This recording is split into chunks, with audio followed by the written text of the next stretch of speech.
Hi అండి, welcome to my channel Rama Prashanth collections and blogs. ఈ video ఏంటంటే ఆల్రెడీ మీరు థంబ్నెయిల్ చూశారు కదండి. నా థర్డ్ ట్రైమిస్టర్ అనేది ఫుల్గా అవ్వలేదండి. అంటే 9 నెలలు కంప్లీట్ అవ్వలేదు. నాకు 8th మంత్లోనే నాకు డెలివరీ అనేది అయ్యిందండి. అది ఎందుకు అయింది, ఏ విధంగా అయిందని మీకు చెప్తాను. ముందుగా నా ఛానల్ కనుక ఫస్ట్ టైం చూసినట్లయితే ప్లీజ్ సబ్స్క్రైబ్ చేయండి, సపోర్ట్ చేయండి. వీడియో కనుక మీరు ఫుల్గా చూడండి, లైక్ చేయండి. మీరు చేసే ప్రతి లైక్ కూడా నాకు ఎంతో ఎంకరేజ్మెంట్గా ఉంటుంది. ప్లీజ్ లైక్ చేయండి అండ్ సబ్స్క్రైబ్ చేయండి. ఓకే అండి, వీడియో ఏంటంటే నాకు థర్డ్ ట్రైమిస్టర్లో వచ్చేసి డెలివరీ అయిపోయిందండి 8th మంత్లోనే. ఎందుకు, రీజన్ ఏంటి అని మొత్తం చెప్తాను. ముందుగా 7th మంత్ గురించి చెప్తానండి. నా 7th మంత్లో ఏంటి అంటే నాకు ఆల్రెడీ చెప్పాను కదండి, 5th మంత్ నాకు టిఫా అయిపోయిన వెంటనే, అంటే 5th మంత్ స్టార్టింగ్లోనే నేను టిఫా అనేది చేంజ్ చేసుకున్నాను బ్లీడింగ్ ప్రాబ్లం వల్ల. తర్వాత నాకు టిఫా అయిపోయిన తర్వాత నాకు నార్మల్గా బాగా హెవీ మూమెంట్స్ అనేవి తెలిసేవండి. కానీ 7th మంత్లో నాకు గ్యాస్ట్రిక్ ప్రాబ్లం అనేది అప్పుడు స్టార్ట్ అయ్యింది. ఫుల్గా గ్యాస్ట్రిక్ ప్రాబ్లం ఉండేది. డైలీ టాబ్లెట్స్ వేసుకునేదానండి గ్యాస్ట్రిక్ కోసం అని చెప్పి. నాకు దానివల్ల ఏంటంటే ఒక్కొక్కసారి మూమెంట్స్ అనేవి తెలిసేవి కావు. పొట్టంతా బిగుతుగా టైట్గా అయిపోయేది, చాలా అంటే చాలా టైట్గా అయిపోయేది. ఒకసారి టచ్ చేస్తే అది టైట్ అయిపోయినప్పుడు ఎలా అంటే టచ్ చేస్తే కూడా మనకి చాలా స్ట్రాంగ్గా కనపడేదండి. సో 7th మంత్లో వచ్చేసి నాకు ఫుల్ గ్యాస్ట్రిక్ ప్రాబ్లం ఉంది అండ్ మూడ్ స్వింగ్స్ కూడా బాగా ఉండేవి. దానివల్ల చిన్న చిన్న ప్రాబ్లమ్స్, అంటే ఎవరింట్లో అయినా ఉంటాయి, అది కామనే. కానీ ఆ మూడ్ స్వింగ్స్ వల్ల మరి దేనివల్ల తెలియదు కానీ ఫుల్గా నేను ఆలోచించేదాన్ని, ఎందుకు ఇలా ప్రాబ్లమ్స్ వస్తుంది, ఎందుకు నాకే అని చెప్పేసి ఆలోచిస్తూ ఉండేదాన్ని.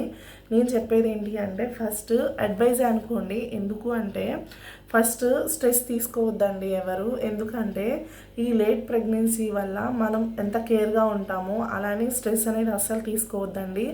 ఆ స్ట్రెస్ వల్లే నాకు ముందుగా డెలివరీ అయిపోయిందని నేను అనుకుంటున్నాను.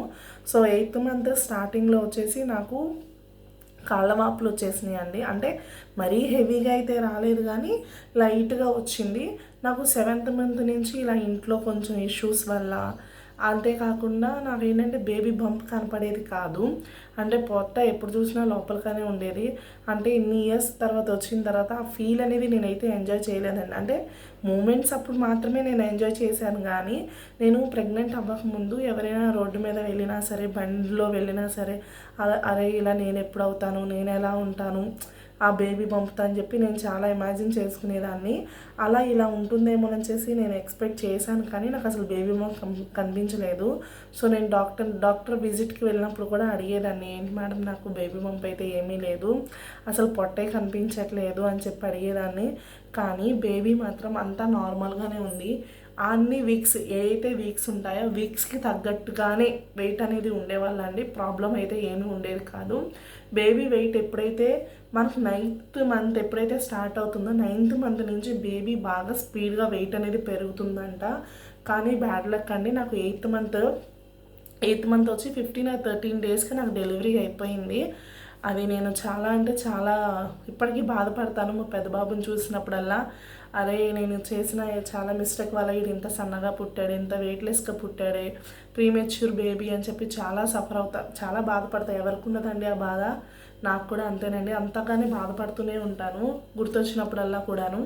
సో నేను చెప్పేది ఏంటంటే ఎవరైనా ఎక్సర్సైజులు చేయమన్నా, ఇంట్లో వర్క్ చేసుకోమన్నా ప్లీజ్ అండి మీరు మీ డాక్టర్ని ఖచ్చితంగా చేయండి అంటేనే మీరు చేసుకోండి అండి, లేకపోతే వద్దు. మీకు ముందుగానే చెప్తున్నాను. ఎందుకు అంటే ఒక్కొక్కరికి ఒక్కొక్క రకంగా ఉంటుందండి. అందరి బాడీ ఒకలాగే ఉండదు. అంటే మన పెద్దవాళ్ళు ఇంట్లో పనులు చేసుకున్నా అని చెప్తారు, వాళ్ళకి నార్మల్ డెలివరీ అయిపోయిందని చెప్తారు. మేము కూడా అంతేనండి, నార్మల్ డెలివరీ కోసమే ట్రై చేయాలని చెప్పి ఇంట్లో ఒంగోని పనులు చేసుకోవడం, కూర్చొని పనులు చేసుకోవడం, కూర్చోవడం అంటే మోకాళ్ళ మీద కూర్చుంటారు కదా, అలా కూర్చొని పనులు చేసుకోవడం అలా చేశాను.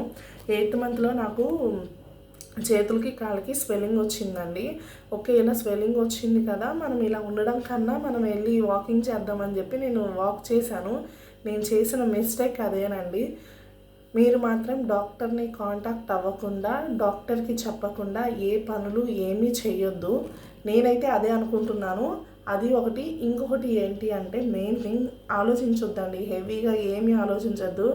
ఎలా జరిగేది అలానే జరుగుతుంది.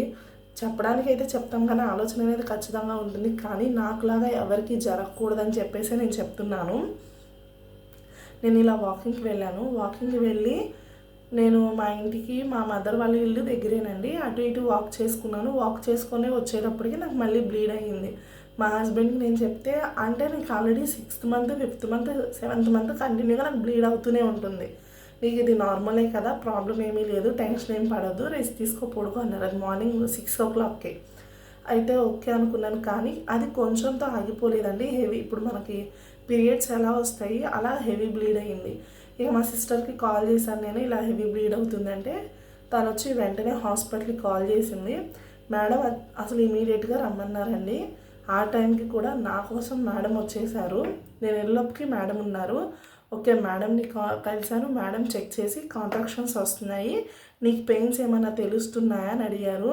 నిజంగా చెప్పాలంటే నాకు అసలు పెయిన్ అంటే ఏమీ తెలియలేదండి. అంటే నేను ఆల్రెడీ మీకు చెప్పాను కదా, నాకు 7th మంత్ మొత్తం ఇలా పొట్టంతా టైట్గా అయిపోయి ఉందని చెప్పి, అలా టైట్గా అవ్వడం కూడా కాంట్రాక్షన్స్ ఏనంటండి. అది నాకు ఆ విషయం అప్పుడు తెలిసింది. ఇలా కాంట్రాక్షన్స్ ఏమైనా వస్తున్నాయా లేదా అని అడిగారు. నాకైతే ఏం తెలియట్లేదు మేడం అని చెప్పాను. కానీ మేడం అన్నారు, ఇది డెలివరీ సిమ్టమే, డెలివరీ అనేది చేసేయాలి అన్నారు. కానీ నాకు ఒకటే భయం అండి, చూస్తే 8th మంత్, ఇంకా వీక్స్ కనీసం 36 వీక్స్ కూడా అవ్వలేదు. 34th వీక్ అండి రన్నింగ్. 33 కంప్లీట్ అయ్యి 34 వచ్చింది. వీక్స్ కూడా కంప్లీట్ అవ్వలేదు. బేబీ ఎలా ఉంటుంది, బేబీకి ఏమైనా ప్రాబ్లం అవుతుందా, బేబీ సేఫ్గానే ఉంటుందా లేదా అని చెప్పి నాకు మామూలు టెన్షన్ లేదండి. ఒకవైపు ఏమో నార్మల్ డెలివరీకి ట్రై చేద్దామంటారు, ఒకవైపు ఏమో టైం లేదు, మళ్ళీ బేబీ ప్రెజర్ తీసుకుంటుంది, అవసరమా అంటారు. ఆ టెన్షన్లో వాళ్ళు ఏం చేస్తున్నారో ఏం మాట్లాడుతున్నారో కూడా నాకు ఏం అర్థం అవ్వలేదు. అంటే అలా కూర్చుని పోయాను అంతే అండి. అంతేగాని నాది అంటూ ఒకటే ఆలోచన అండి, బేబీ ఎలా ఉంది, బేబీ ఎలా ఉంది, బేబీ ఎలా ఉందని. మొత్తానికి నాకు 8th మంత్లోనే డెలివరీ అయిపోయిందండి. బేబీ సేఫ్గా ఉందా లేదా, డెలివరీ అయిన తర్వాత ఏమైనా కాంప్లికేషన్స్ ఉన్నాయా నెక్స్ట్ వీడియోలో చెప్తాను. ప్లీజ్ నా వీడియో కనుక మీకు నచ్చినట్లయితే సబ్స్క్రైబ్ చేయండి, సపోర్ట్ చేయండి. Thank you.